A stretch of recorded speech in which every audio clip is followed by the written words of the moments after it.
What's up? What's up? Happy Monday, January 31st. Start to a new week, but the end of last month. It's 11:37 a.m. Pacific time. Hour and a half before the close. I'm pretty much done for today. I took it super light. I'm tired from the festivities yesterday. Damn you, Rams. But I'm gonna do a little quick video here. But first, I want to review last week. Um, After it's all said and done, 50% win rate. You guys know where we want to be, at least 70%. And then, minus 50, basically break even. And so for this month, pretty much I had 3 break-even weeks and 1 big drawdown week. This was, excuse me, pretty much just in the third week of January.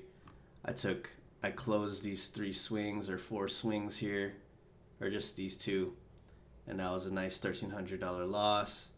Uh, yeah, actually, it was because of all these. Obviously, over 300, over 200 is just a little bit too big. I should have cut them earlier. I was wrong. My thesis was wrong. And essentially, I think I just overtrade, to be honest. 187 trades throughout the month. Um, I can focus on the trades better. I can manage them better.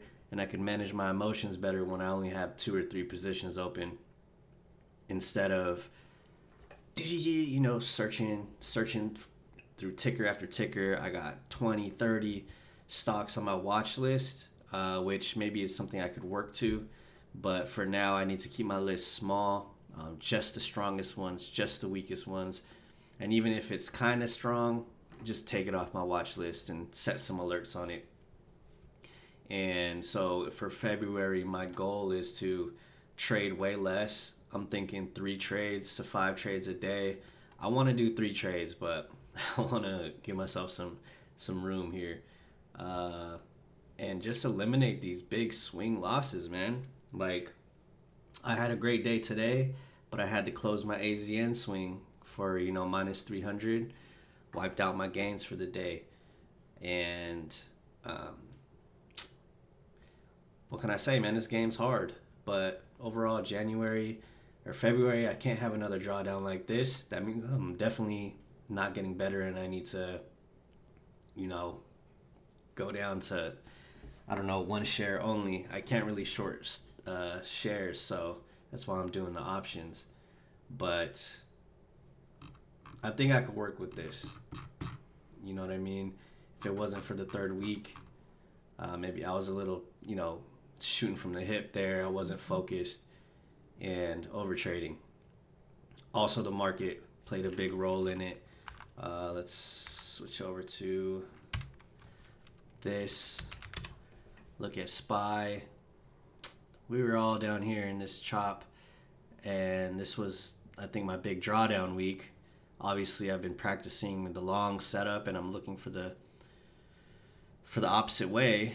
And if I'm not adjusting to the short bias, in an efficient manner or quick time, I'm gonna take some L's, especially if I took a swing here and I'm thinking that it's gonna bounce back up to all-time highs, or if I swung here thinking it's gonna bounce. These are the big drawdowns. Those are my big losses in there. So down here is where I want to be swinging. Today I took some swings, and I'll go ahead and get into that, do a little review of today. But I wanted to show you guys, be transparent with you guys and pretty much how the month went. So let's go here. This is what I like to see. 5 trades, 2 really nice trades. I let them run. SPY was just slowly grinding up, 66%, but I'm negative 100 simply because I closed that AZN trade, and I'll show you why. Today SPY's looking good, man. Blew through the SMA 200. That's what we want. I'm looking to see some follow through, at least up to the SMA 100. Here's the M5 on SPY. Nice movement, slow grind higher. I exited my positions pretty much back here. I was kind of just tired of looking at them and wanted to lock in my profit. But I do have some swings going into tomorrow. But why I closed the AZN swing, I bought in, I think on this day, the 27th, big green bar through resistance, a little, not really followed through here to this resistance. And today we had a big gap down back through the SMA 100, and this was kind of my stop. So yeah, maybe we'll bounce off this one, but I'm not trying to have another $500, $900 loss on my hands. And I could have got out of it for profit if I was, better at managing it as far as adding at the low and, having that one contract kind of bring me back to profit. But I'm not really there yet. This stock didn't do what I expected, so I gotta tell myself I'm wrong. So I'll just set an alert here. I might not even want to trade this anymore, but we'll try again next time. And $300 loss I could work back from. Still have a green week easily if I get the market right. Let's see. These trades are pretty straightforward. I did work on adding to my winners instead of just taking profit right away.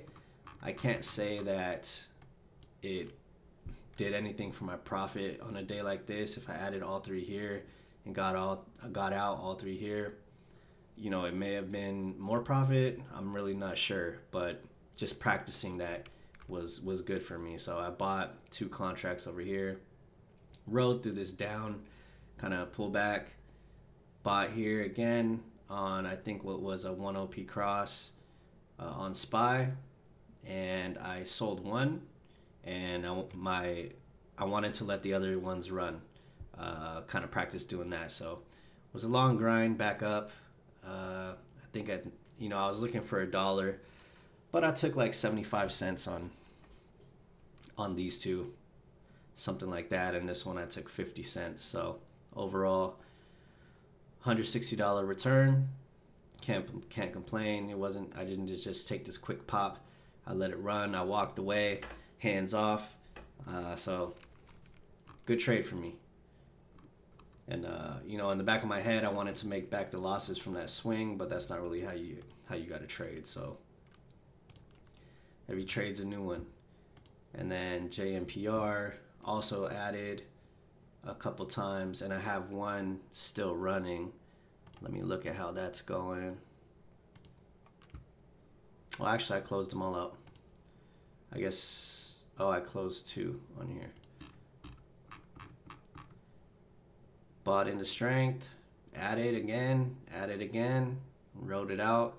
I missed out on maybe 20 cents at the top here, but that's fine. I liked how I managed the trade by adding to it. And it's something that I want to work on, especially on these bullish days where it's not too much stress with chopping up and down. It was just literally going straight up in a slow grind.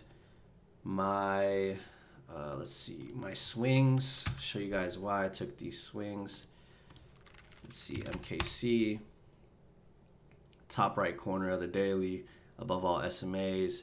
I mean, broke this downward sloping trend line. Look at this, a lot of buyers down here. So I just want a little bit of follow through, and I'll sell on the pop in the morning. Hopefully we get some SPY follow through as well, just a little bit of hope. That's why I took this, and I wasn't really too concerned with my entry. I got in up here. I was planning on swinging it, so I just got in with, and I limped in too. I only got 1 contract. So, and then my other swing is Azul. This one's unfortunate.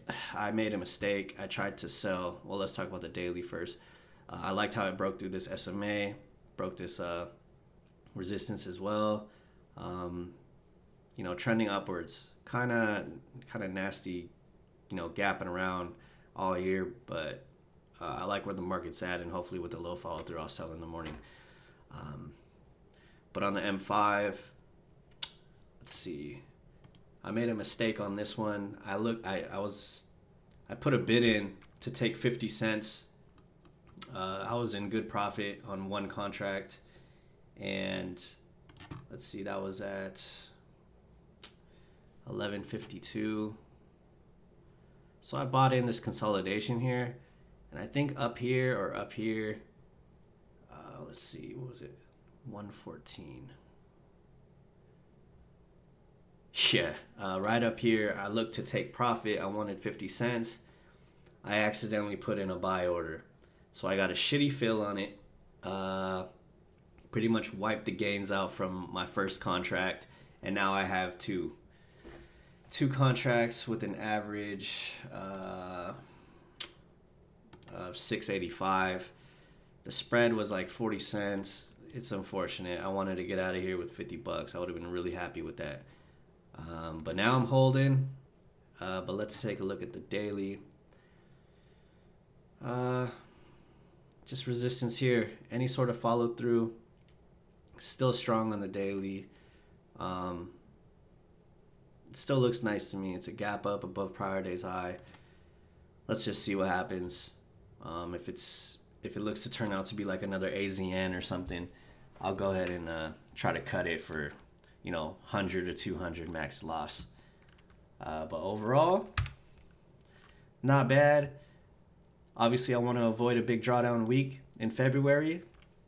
So let's see if we could put together some green days just like we did in the beginning of January, and maybe see a little bit more profit as opposed to break even. My goals for this upcoming month are trade less, hit my winners harder, scale in and scale out, and really just be patient. I don't want to be doing 10 trades a day, and always wait for the market. That's my plan, and we'll see if we can stick to it. Thank you guys for watching again. Y'all have a great day, and I'll see you tomorrow. I think tomorrow will be episode 19. See ya.